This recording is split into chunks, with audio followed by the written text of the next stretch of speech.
So go ahead and turn to page 225. We're going to be studying Gaussian models, and these typically are demonstrating bell curve, standard deviation, and such. And I want you to look at example 4 and read through that. The model for this is typically something looking a little daunting, such as this. If you'd plug this into your calculator and study it, you would see a bell curve, which standard deviation and such, and we like to look at statistics and data based on this type of bell-shaped curve. So it could look something like this, where this value, this x value, typically demonstrates the average score. So we could be looking at SAT scores like we are in example 4, or when we do problem 41, we're looking at IQ scores for adults and a normal distribution. So what I'd like you to do is read example 4 and come right back here, and let's look at solving problem 41. So in problem 41, we see the model for this adult IQ test score as 0.0266 raised to a power of negative x minus 100 quantity squared divided by 450. What I'd like you to do right now is take your attention back to example 4 on 225, and if you look at the window for that SAT score, they show you the window, and it comes up in this beautiful bell-shaped curve. If you notice the window values, the IQ, or the SAT scores going from 2 to 800 for our domain. But if you notice the range values, we see that they have the window set for negative 1,000th all the way up to positive 4,000ths. We can talk about this later, but you need to set your window to that in order to see the bell shape occur. If you don't, you will see a flat line and you will be extremely disappointed. So let's go ahead and continue. I gotta grab my calculator here. Plugging this in. Waiting on technology. Sorry about that. The first part of the problem says we're going to go from x greater than or equal to 70, less than or equal to 115. So you want to make sure that you set your x values in your graphing calculator. It says we're going to graph the function and use it to estimate the average.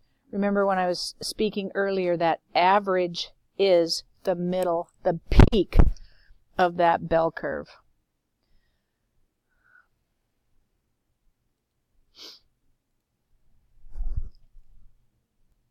So the thing that I'd like to have you notice here as we're looking at the calculator, the function editor, raising 0.0266 times e. E is being raised to that power negative x minus 100 squared divided by 450. When we graph this, it just happened to work out perfectly. We want to make sure that we go to zoom stat or zoom fit. I think it's zoom fit.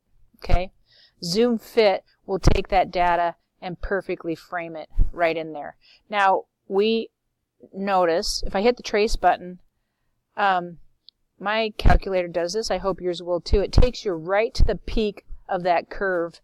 X equals 100 is actually the second part. Use the graph to estimate the average IQ score, and we can see that as the peak of the bell curve right there. So our average IQ for these adults that were,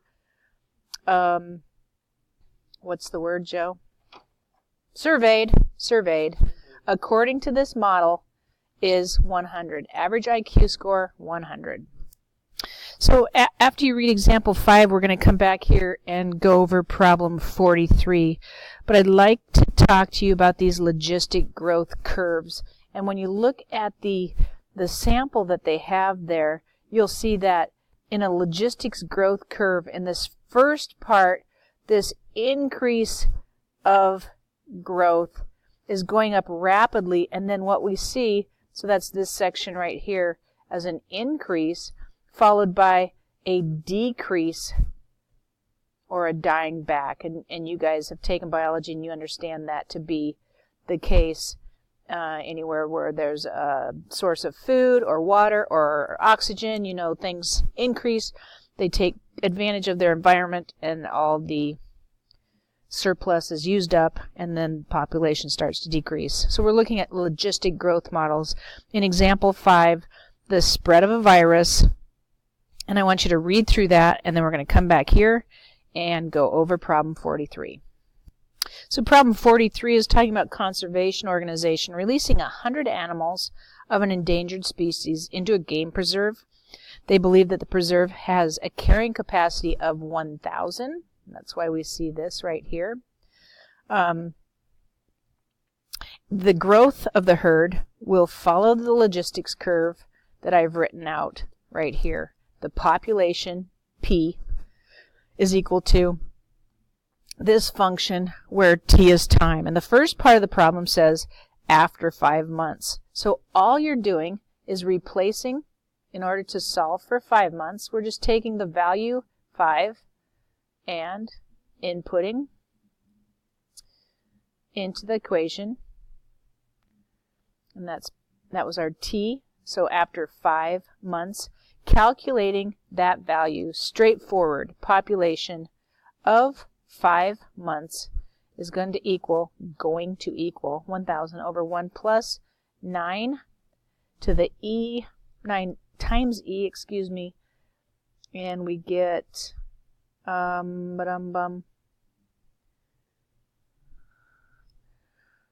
roughly 0.1656 times 5. If we calculate that out, I'm sorry, I'm not showing any steps, roughly 203 animals. So after 5 months, we have 203 animals. The second part of the question says, after how many months will the population reach 5,000? 500. So we're going to replace this population variable with 500, and we're going to solve for time. And you guys are already thinking, well, time, T, is part of this exponent, so I know we're going to use logs as we're going through this. T exponent right there. Let's get a skinnier pen. So as I start to solve for this, I look at this in what is the absolute quickest way to do this? Well, let's multiply both sides by this denominator, 1.1 plus 9 times E to that, and let's divide both sides by 500. So dividing by 500 both sides eliminates it on the left. Multiplying by that denominator puts it over here as a numerator of a unit fraction, 1656 T. Now we see just simple algebra. We're going to subtract 1. Over here we have 2. We're going to subtract 1, eliminating that on the left. We're left with 9 times E to the 0.1656 T. We're going to divide both sides by 9. Here we're left with E to the 0.1656 T is equal to 1/9. And to get rid of that E, we're going to take the natural log of both sides, leaving our power, 0.1656 T, the natural log of 1/9, dividing both sides by that coefficient, leaves us with a blank screen. T is equal to natural log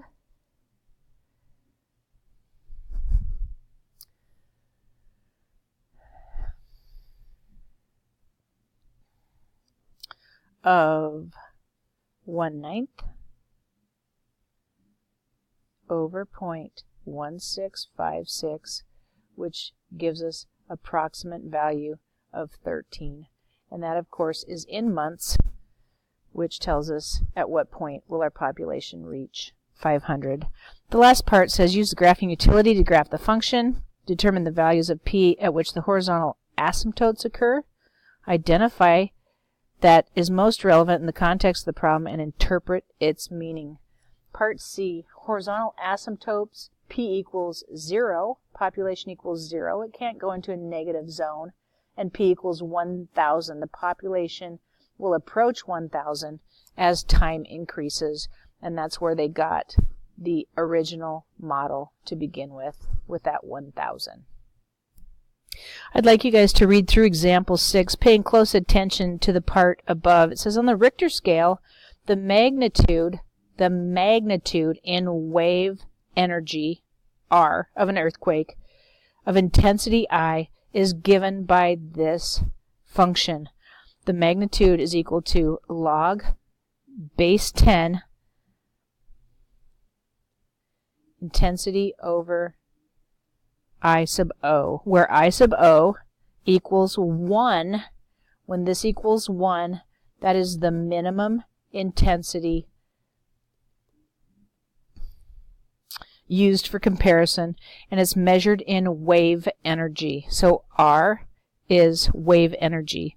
Example 6 goes into how to solve one of these. I'd like you to come right back here for problem 45, and we'll take a look at that.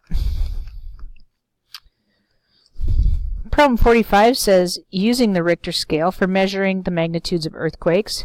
We have several here. We have one in Haiti in 2010, which had a magnitude of 7. Samoa in 2009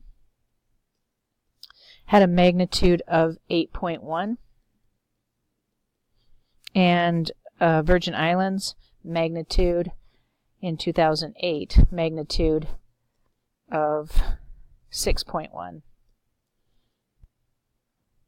So let's look at this. It says R is equal to log base 10 I over I sub O.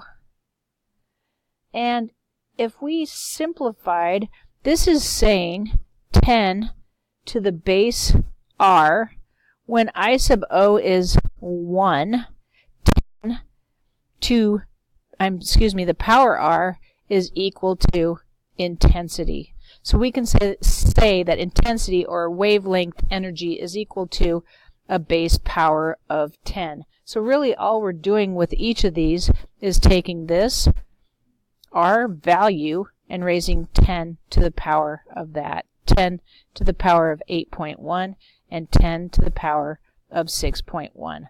And calculating those values will give you the Richter scale or the intensity in wavelengths.